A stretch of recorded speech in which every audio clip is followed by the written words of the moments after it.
جی, ہم اس وقت موجود ہیں پاکستان ہائی کمیشن لندن میں, جہاں ذوالقرنین حیدر نے پاکستان ہائی کمیشنر سے دوسری ملاقات کی. ذوالقرنین حیدر جو ہیں وہ یہاں لندن میں موجود ہیں. ان کے مختلف جو اپنے فیوچر کے بارے میں اپنے فی الحال وہ سوچ رہے ہیں, دیکھ رہے ہیں. ابھی ہم ان سے انٹرویو کریں گے, ان سے پوچھیں گے کہ ان کا مستقبل کا لائحہ عمل کیا ہے, اور کچھ جو افواہیں گردش کر رہی ہیں, کچھ باتیں گردش کر رہی ہیں, ان کے بارے میں ان کا کہنا ہے. آپ کو دنیا نیوز میں خوش آمدید ذوالقرنین. بہت شکریہ آپ کا. ذوالقرنین, کچھ باتیں اور سامنے آ رہی ہیں. کچھ کہا جا رہا ہے کہ شاید آپ کا کوئی خط وغیرہ ملے, اس حوالے سے بھی کچھ بتائیں گے کہ کیا وہ خطوں کا کیا قصہ ہے؟ وہ لیٹر ہیڈ جو تھا وہ مجھے ادھر جو ہوٹل کا لیٹر ہیڈ ہوتا ہے اس میں مجھے 2 ایسے پیپر تھے جس پہ تھوڑی اماؤنٹس لکھی ہوئی تھی, لڑکیوں کے نام بھی لکھے تھے, 5 لڑکیوں کے.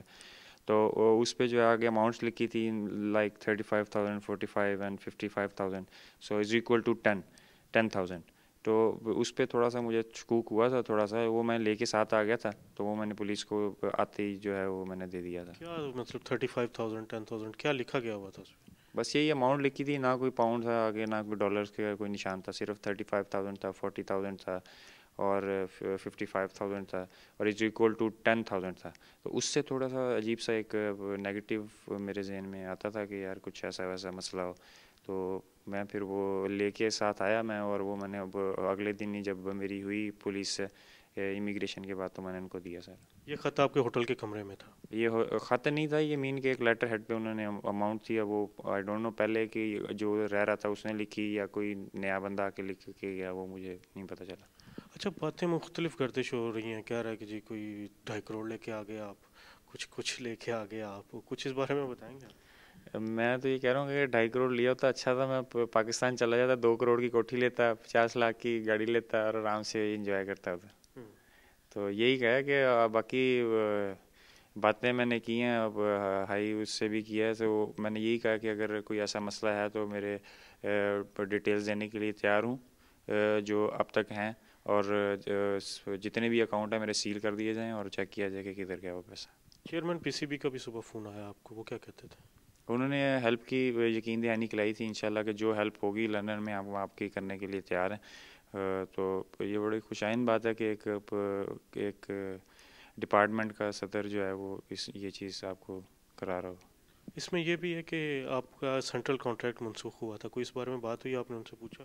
نہیں, میں اس بارے میں تو یہ تو ایک چیپ سی بات ہے کہ آپ سینٹرل کانٹریکٹ, اتنا بڑا آدمی آپ کو فون کرے اور آپ اس کو کہو کہ میرا سینٹرل کانٹریکٹ مجھے دو. یہ اس چیز کا میں اتنا قائل نہیں ہوں کہ, اور ان کا ایک اپنا پوائنٹ آف ویو ہے, اور وہ ان کا ایک ڈیسیژن ہے جو جس پہ وہ رائٹ ہیں کہ جس طرح میں ادھر سے آیا, جس کی وجہ سے جس طرح میں آیا, وہ ان کا رائٹ ہے وہ کرنا, کیونکہ ایک ڈسپلن جو ہے اس کے تحت جو ہے آپ کچھ بھی ایسا پلیئرس پہ کر سکتے ہیں. وہ میں نے اس کو مائنڈ نہیں کیا, کیونکہ جب ساری کشتیاں جلا دی ہیں تو پھر ایک کشتی سے کوئی فرق نہیں پڑتا. تو آپ کا پاکستان جانے کا مستقبل قریب میں کوئی ارادہ نہیں ہے؟ نہیں, ابھی تو کوئی سوچا نہیں ہے. ابھی جس طرح کی سچویشن چل رہی ہے, مینٹلی تھوڑی سی ڈسٹربنس ہے, تو جس طرح بھی فیصلہ ہوگا انشاءاللہ پھر آپ کو اپڈیٹ کرتے رہیں گے. اگر صدر پاکستان آپ سے رابطہ کریں اور کہیں کہ ذوالقرنین آ جاؤ, ٹیم میں واپس آؤ, تو کیا کہیں گے آپ؟ اتنا بڑا اگر آدمی انسان سے خود بات کرے تو ویسی ٹانگیں کہاں بجیں گی انسان کی, میرے جیسے بندے کی. لیکن اگر کریں گے تو انشاءاللہ پازیٹیو سائن اگر جو کہیں گے انشاءاللہ اس پہ غور کروں گا انشاءاللہ. آپ کا بھی ماشاءاللہ آپ ینگ ہیں, 24 ایئر آپ کی ایج ہے, کیریئر پڑا آپ کا آگے پورا. کبھی سوچا آپ نے کہ آپ کس دوراہے پہ کھڑے ہو گئے آگے, اس بارے میں کیا سوچ؟ جس چیز کے لیے میں نے سٹینڈ لیا انشاءاللہ وہی پورا ہو جائے میرے لیے, وہی ہوتا ہے, چاہے میں کھیلوں یا نہ کھیلوں. پیسہ جو ہے وہ ساری چیز نہیں ہوتی. آپ کی عزت, آپ کی فیملی کی عزت اور آپ کی رسپیکٹ جو ہے وہ پیسے سے بڑھ کے ہے. جو میں نے زیادہ پریفر کیا, جو میری جتنی عقل ہے, جتنی میری سوچ ہے, جتنا میں نے سوچا کرکٹ کے لیے یا اپنے لیے یا اپنی فیملی کے لیے, تو اس کے حساب سے میں نے جو ہے وہ ڈیسیژن لیا, اور جو اللہ انشاءاللہ ہیلپ کرے گا میری. بہت شکریہ ذوالقرنین. یہ تھے ذوالقرنین حیدر جو ہمارے ساتھ اس وقت ہائی کمیشن میں موجود تھے. ان کا یہ کہنا ہے کہ مستقبل کے بارے میں ابھی خود ان کو زیادہ اندازہ نہیں ہے, لیکن ان کا یہ کہنا ہے کہ ان کو تھریٹ ہے, ان کو دھمکیاں ملی ہیں, ان کی فیملی کو دھمکیاں ملی ہیں, اور وہ یہ توقع کرتے ہیں ان کی فیملی کو بھی تحفظ دیا جائے گا اور ان کی بھی ہر ممکن مدد کی جائے گی.